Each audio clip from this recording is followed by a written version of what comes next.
ನಮ್ಮ ಕರ್ನಾಟಕ ರಾಜ್ಯದಲ್ಲಿ nano technology ಇವತ್ತು ಬಹಳ ಬೆಳೆದಿದೆ. ಭಾರತ ರತ್ನ ಪ್ರೊಫೆಸರ್ ರಾವ್ ಅವರು CNR ರಾವ್ ಅವರು ಇವತ್ತು 90 ವರ್ಷ ಆಗಿದೆ. ಅವರಿಗೆ ಕರ್ನಾಟಕ ಸರ್ಕಾರದ ಪರವಾಗಿ ನಾವೆಲ್ಲ ಸೇರಿ ಅಭಿನಂದಿಸಿದ್ದೇವೆ, ಶುಭ ಹಾರೈಸ್ತಾ ಇದ್ದೇವೆ. ನಮ್ಮ ಒಂದೊಂದು ದಿನದ ಆಯುಷ್ ಕೂಡ ಎಲ್ಲರದು ಅವ್ರು ಕೊಡ್ಲಿ ಅಂತೇಳಿ ಭಗವಂತನಲ್ಲಿ ನಾವು ಪ್ರಾರ್ಥನೆಯನ್ನ ಮಾಡಿದ್ದೇವೆ. ಸೊ ನ್ಯಾನೋ ಟೆಕ್ನಾಲಜಿ ಇಡೀ ವಿಶ್ವಕ್ಕೆ ಅವಶ್ಯಕತೆ ಇದೆ. ನಮ್ಮ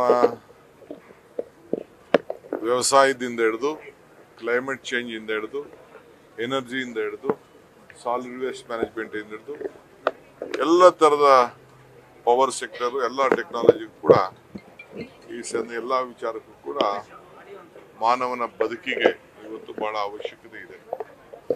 ಎಲ್ಲ ಬೇರೆ ಬೇರೆ ಎಲ್ಲ ತರದಲ್ಲೂ ಕೂಡ ಇವತ್ತು ನ್ಯಾನೋ ಟೆಕ್ನಾಲಜಿನ ಬಹಳ ಚೆನ್ನಾಗಿ ಬಳಕೆ ಆಗ್ತಾ ಇದೆ. ನಮ್ಮ ಕರ್ನಾಟಕದ ಇಂಜಿನಿಯರ್ಸು ಎಲ್ಲ ಕೂಡ ಬಹಳ ಇದಕ್ಕೆ ಮುಂದೆ ಬಂದಿದ್ದಾರೆ. ಸೊ ನಾವು ಇದಕ್ಕೆ ಹೆಚ್ಚಿಗೆ ಪ್ರೋತ್ಸಾಹ ಕೊಡ್ತೇವೆ. ಮುಂದಕ್ಕೂ ಕೂಡ ಕರ್ನಾಟಕದಲ್ಲಿ ಒಂದು ದೊಡ್ಡ ಇವೆಂಟ್ ಅನ್ನ ಮಾಡಲಿಕ್ಕೆ ಈಗಾಗಲೇ ಸರ್ಕಾರ ತೀರ್ಮಾನ ಮಾಡಿದ್ನ ನಾನು ಈಗಾಗಲೇ ಅನೌನ್ಸ್ಮೆಂಟ್ ಕೂಡ ನಾನು ಮಾಡಿದ್ದೇನೆ. ಇದು ಬಹಳ ವಿಶೇಷ. ಸೊ ಸುಮಾರು ಬೇಕಾದಷ್ಟು ದೇಶಗಳಿಂದ ಇವತ್ತೆಲ್ಲ ಇಲ್ಲಿ ಪ್ರತಿನಿಧಿಗಳಾಗಿ ಇಲ್ಲಿ ಕರ್ನಾಟಕಕ್ಕೆ ಬಂದಿದ್ದಾರೆ. ಅವ್ರಿಗೆಲ್ಲ ನಾವು ಇದನ್ನ ಗಮನ ಸೆಳೀತಾ ಇದ್ದೇವೆ. ನೆಕ್ಸ್ಟ್ ಒಂದು 3,000 ಕೋಟಿ ಟ್ಯಾಕ್ಸ್ ಕಲೆಕ್ಷನ್ ಆಗಿದೆ. ಒಂದು 400 ಕೋಟಿ ಹೆಚ್ಚಿಗೆ ಬಂದಿದೆ. ಬಹಳ ಒತ್ತಡ ಇದೆ. ನನಗೆ ನಮ್ಮ ಆಫೀಸರ್ಸ್ ಎಲ್ಲ ಹೇಳ್ತಾ ಇದ್ದಾರೆ, ಪಬ್ಲಿಕ್ಕು ಮಾತಾಡ್ತಾ ಇದ್ದಾರೆ, ಸ್ವಲ್ಪ ಕರೆಕ್ಷನ್ಸು ಮಾಡ್ಕೊಳ್ಬೇಕು, ಒಂದು ತಿಂಗಳಾರು ಎಕ್ಸ್ಟೆನ್ಷನ್ ಕೊಡಬೇಕು ಅಂತೇಳಿ ಒತ್ತಾಯವನ್ನು ಮಾಡ್ತಾ ಇದ್ದಾರೆ. ಪ್ರಾಪರ್ಟಿ ಟ್ಯಾಕ್ಸ್ ಏನು ನಾವು 31 ಲಾಸ್ಟ್ ಡೇಟ್ ಹೇಳಿದ್ದೋ ಅದಕ್ಕೆ ಹೇಳಿದ್ದಾರೆ. ಬಹಳ ಒತ್ತಡ ಇದೆ. ಯಾಕೆಂದರೆ ಸರ್ವರು ಡೌನ್ ಆಗಿತ್ತು ಅಂತ ಹೇಳಿ ಕೆಲವೆಲ್ಲ ಮಾಡೋಕ್ಕಾಗಿಲ್ಲ. ಕೆಲವೆಲ್ಲ ಚೆಕ್ಗಳೆಲ್ಲ ಕೊಟ್ಬಿಟ್ಟಿದ್ದಾರೆ, ಮಾಡೋಕ್ಕಾಗದೆ. ಸೊ ಅದಕ್ಕೆ ನಾನು 1 ತಿಂಗಳು ಎಕ್ಸ್ಟೆಂಡ್ ಮಾಡ್ತಾ ಇದ್ದೀನಿ. I am extending 1 month, last month. So ಈ ಫೆಸಿಲಿಟೀಸ್ನೆಲ್ಲ ಉಪಯೋಗಿಸ್ಕೊಳ್ಬೇಕು. ಕೆಲವು ಕರೆಕ್ಷನ್ಸು ಇದೆ. ಕೆಲವರೆಲ್ಲ ನಿಯತ್ತ ಕಟ್ತಾ ಇರೋರಿಗೆ ಸ್ವಲ್ಪ ನಮಗೆ ಗೊತ್ತಿಲ್ಲದೆ ಕೆಲವು ಜಾಸ್ತಿ ಆಗಿದೆ, ಅಂಥವರೆಲ್ಲ ನಮಗೆ ಹೆಚ್ಚಿಗೆ ಕಟ್ಟಬೇಕು ಅನ್ನೋದಕ್ಕೆಲ್ಲ ಹೇಳ್ತಾ ಇದ್ದಾರೆ. ಅದನ್ನೆಲ್ಲ ರೆಕ್ಟಿಫೈ ಮಾಡೋಂಥ ವ್ಯವಸ್ಥೆ ಕೂಡ ನಾವು ಮಾಡ್ತಾ ಇದ್ದೀವಿ.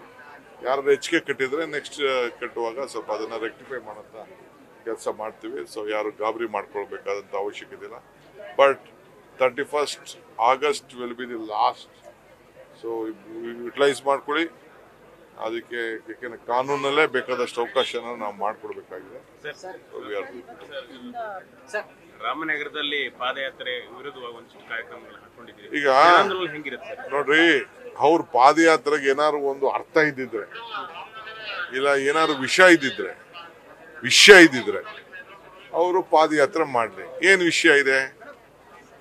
ಅವರು ಮಾಡಿರೋಂಥ ಹಗರಣಗಳನ್ನ ಬಯಲಿಗೆ ಎಳೆದುಕೊಳ್ಳಿಕ್ಕೆ, ಈ ಹಗರಣಗಳನ್ನ ಜನರಿಗೆ ಪ್ರಚಾರ ಮಾಡ್ಕೊಳ್ಳಿಕ್ಕೆ ಅವಕಾಶ ಮಾಡಿಕೊಡ್ತಾ ಇದ್ದಾರೆ. ನಾವೆಲ್ಲ ಹೇಳಿದ್ದೇವೆ, ಏನಾದ್ರು ಒಂದು ಹೊಸದಾಗಿ ಏನಾದ್ರು ನಮ್ಮಲ್ಲಿ ಹಗರಣಗಳಾಗಿದ್ರೆ ಅದನ್ನ ಹೇಳಿದ್ವಿ.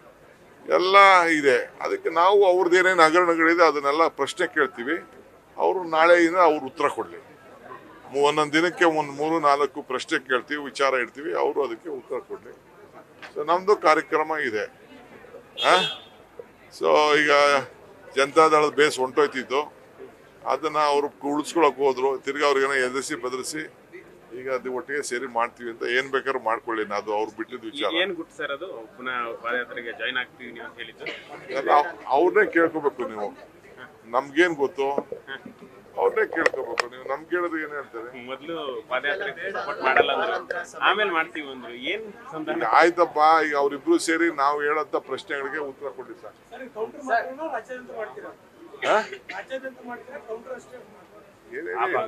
ನಾವು ಫಸ್ಟ್ ಇದಕ್ಕೆ ಏನು ಹೇಳ್ಬೇಕು? ಫಸ್ಟ್ ನಮ್ಗೆ ನೀವು ಮಾಡೋ ಯಾತ್ರೆಗೆ ಉತ್ತರ ಕೊಡಿ ಅಂತ ಕೇಳ್ತೀವಿ. ಅದು ಏಂತಕ್ಕೆ ಅಂತ.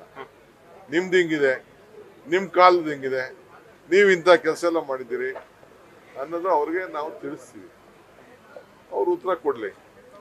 ಆಮೇಲೆ ನೆಕ್ಸ್ಟ್ ನಮ್ದು ಇಡೀ ರಾಜ್ಯದ ಸಂಘಟನೆ ನಾವು ಹೊಸ ರೂಪನ ತೋರಿಸ್ತೀವಿ. ರಾಹುಲ್ ಗಾಂಧಿ ಅವರು ಟ್ವೀಟ್ ಮಾಡಿದ್ದಾರೆ ಸರ್, ಇಡಿ ನನ್ನ ಮೇಲೆ ದಾಳಿ ಮಾಡ್ಲಿಕ್ಕೆ ಸಿದ್ಧತೆ ಮಾಡ್ಕೊತಾ ಇದೆ, ನಾನು ಕಾಫಿ ಬಿಸ್ಕೆಟ್ ಇಟ್ಕೊಂಡು ಕಾಯ್ತಾ ಇದ್ದೀನಿ ಬರ್ಲಿ ಅವರು ಅಂತೇಳಿ, ಎಲ್ಲ ಸಿದ್ಧತೆಗಳು ನಡೀತಾ ಇದೆ, ನನಗೆ ಮಾಹಿತಿ ಇದೆ ಅಂತ. ನನಗೆ ಆ ಮಾಹಿತಿ ಈಗ ನಡೀತಾ ಇರೋದೆಲ್ಲ ನೀವು ನೋಡ್ತಾ ಇದ್ದೀರಲ್ಲ. ಯಾರು ಆಫೀಸರ್ ಕರ್ಕೊಂಡೋಗಿ ಸಿ ಎಂ ಹೆಸರು ಹೇಳು ಅಂತ ಹೇಳೋದು, ಡಿ ಕೆ ಹೆಸರು ಹೇಳುತ್ತದು, ಇನ್ನೊಂದು ಹೆಸರು ಹೇಳೋದು, ಇವೆಲ್ಲ ನೋಡ್ತಾ ಇದ್ದೀರಲ್ಲ.